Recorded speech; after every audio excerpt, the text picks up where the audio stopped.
देखो भाई, इस क्वेश्चन में क्या लिखा हुआ है, all the particles of a body are situated at a distance R from the origin.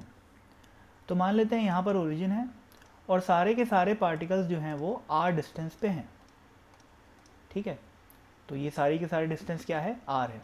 तो ऑब्वियसली सारी डिस्टेंस बराबर होगी तो ये सर्कल जैसा दिखाई देगा, है ना।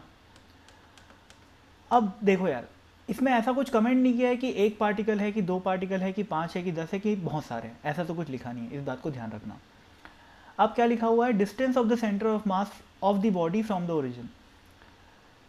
जो डिस्टेंस है सेंटर ऑफ मास का वो इस ओरिजिन से कितना होगा, इसके बारे में कमेंट करना है। तो यार सिंपल सी बात है, मान लो कि ये जो इस तरफ के पार्टिकल्स है वो भारी हैं और इस तरफ के जो पार्टिकल्स है वो लाइट हैं, तो सेंटर ऑफ मास यहाँ कहीं पर होगा, ठीक है। और अगर इसका अपोजिट हो जाए, इन द सेंस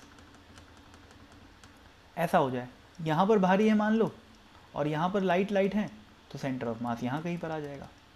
तो ये कोई दिक्कत नहीं है। तो इतना तो दिख रहा है साफ साफ कि जो सेंटर ऑफ मास की डिस्टेंस डी होगी ओरिजिन से वो लेस देन आर होगी, क्योंकि भाई जैसे यहाँ पर देखो ये टोटल डिस्टेंस कितनी है, आर है ना, और सेंटर ऑफ मास मान लो यहाँ पर है, तो this is the distance of centre of mass from the origin which is D, है ना। तो D will be less than R. ये तो हो गया एक केस जिसमें नंबर ऑफ पार्टिकल्स एक से ज़्यादा हैं, मल्टीपल पार्टिकल्स हैं। लेकिन सोचो एक सिस्टम ऐसा है कि जिसमें केवल एक पार्टिकल है, तो ये ओरिजिन है मान लो और ये वो पार्टिकल है, ये ओरिजिन है। तो एक ही पार्टिकल है तो सेंटर ऑफ मास यहीं पर होगा, ठीक है ना। और ये कितनी दूरी पे है, आर दूरी पे है, ठीक है। तो सेंटर ऑफ मास की दूरी कितनी हो गई, आर के बराबर हो गई। तो सेंटर ऑफ मास की दूरी या तो आर से छोटी होगी या तो फिर बराबर होगी, और कोई पॉसिबिलिटी नहीं है, बड़ी होने की कोई पॉसिबिलिटी नहीं है ना। सेंटर ऑफ मास बाहर में यहाँ कहीं पर नहीं हो सकता। यहाँ इस ऑप्शन को क्यों रिजेक्ट कर दिए, क्योंकि इसमें ग्रेटर देन इक्वल टू वाली बात बोली। तो इक्वालिटी तो ठीक है पर ग्रेटर देन गलत हो गया। इस ऑप्शन में क्या बोल दिया है, इक्वल टू होगा ही होगा, तो ऐसा तो नहीं है। इक्वल टू तो केवल एक केस में होएगा, किस केस में, जब एक पार्टिकल सिंगल पार्टिकल सिस्टम हो, उसी केस में होगा, ठीक है। देख लो ध्यान से, इस स्टेटमेंट को ध्यान से देखना, मैं क्या बोल रहा हूँ, सिंगल पार्टिकल सिस्टम में ही इक्वालिटी आएगी। क्यों, जैसे मान लो मल्टीपल पार्टिकल है,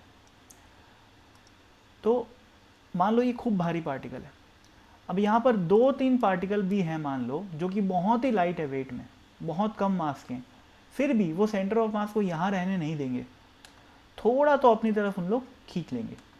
जो डिस्टेंस है सेंटर ऑफ मास की डी, वो थोड़ी सी कम हो जाएगी आर से, ठीक है ना।